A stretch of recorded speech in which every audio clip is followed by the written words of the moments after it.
Hello, everyone. I am Kelly Alonso, and I'm a social emotional learning coach at Blaine Primary School. And I really wish that we were together meeting in person and that I could meet all of you. But in the meantime, I just wanted to take this opportunity to share with you all a little bit about what is social emotional learning. What are we doing at the primary school and specifically in kindergarten to address social emotional learning, and give you a couple quick ideas that you can do over the summer as you help your kindergartner prepare to start school in the fall. So, when we talk about what is social emotional learning, social emotional learning is broadly understood as this idea of us understanding our emotions and being able to manage our emotions, our ability to set goals and be able to take the steps necessary to achieve those goals, to establish relationships with others and maintain those relationships, and make responsible decisions. And this applies to both school and then also in life beyond school. So it's really laying the foundation for the skills that are going to help us be successful all throughout life. So that's really broad about social emotional learning, and I hope that we'll get more opportunities to talk more specifically about social emotional learning. But one thing I really wanted to draw your attention to that we are working on at the primary school to promote social emotional learning is something called conscious discipline. And if just a very quick overview of conscious discipline, it is a research based, evidence based program that's based on the brain science. So, understanding what's happening in the brain of children and adults. And it helps guide us as adults to stay calm enough so that we can see conflict and upset in a way that allows us to teach kids the missing skills. Um, and it provides structures and strategies for how we really promote the social emotional skills that we're looking for.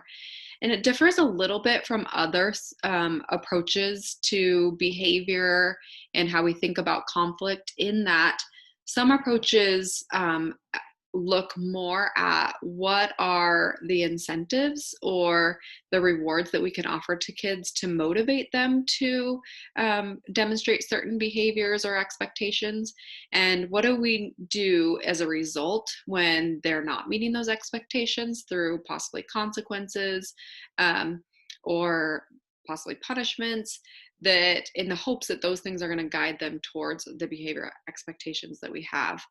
And conscious discipline really asks us and helps us shift our thinking a little bit to say, when conflict and upset happens, we really need to analyze what are those missing skills that the child is not having to let them be successful in that situation, and how do we coach or teach those skills to children.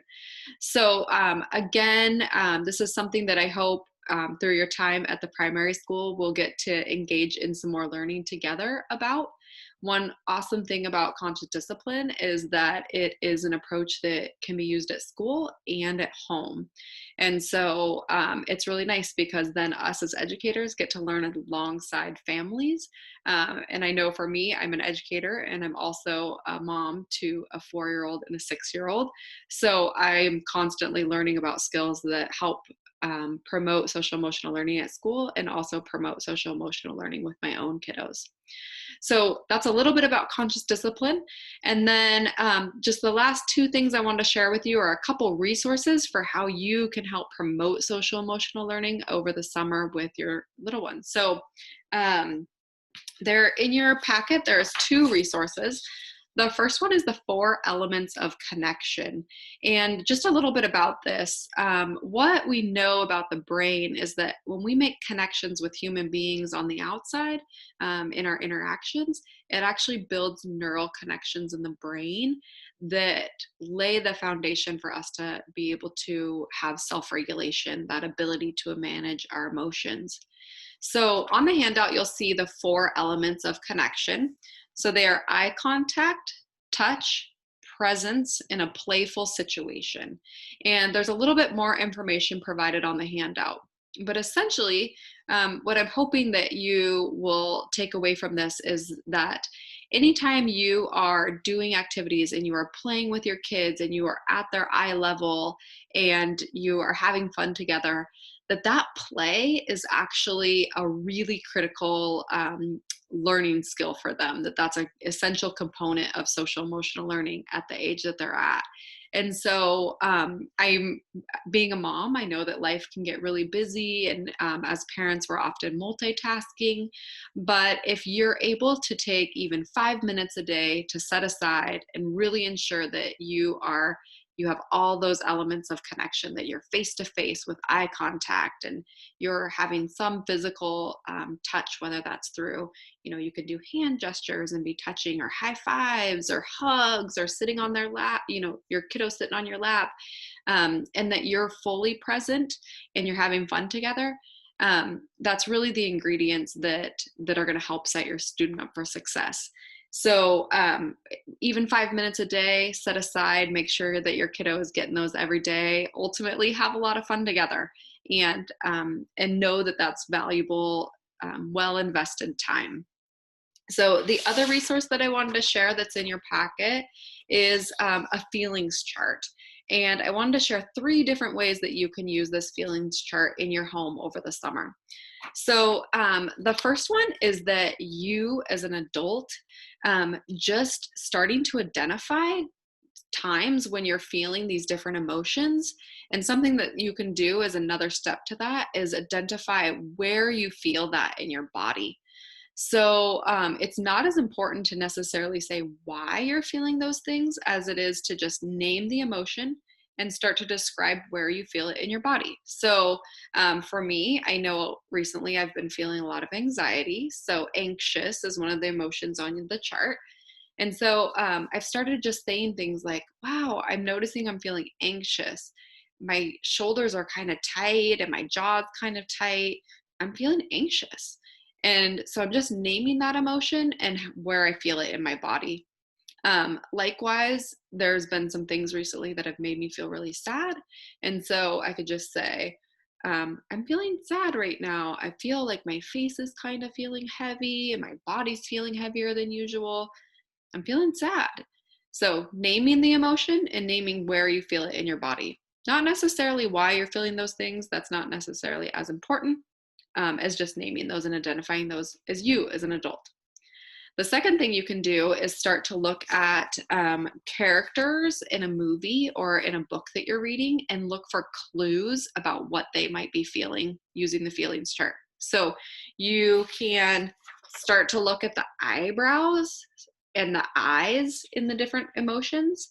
And then look at when you're looking at books, or you can pause a movie and you could say, let's just look at their face and see what clues we can see that could help us figure out what they're feeling. So maybe their eyebrows are down and we notice that their mouth is flat. I'm guessing they feel angry, and you can discuss the different emotions that you might see in the characters.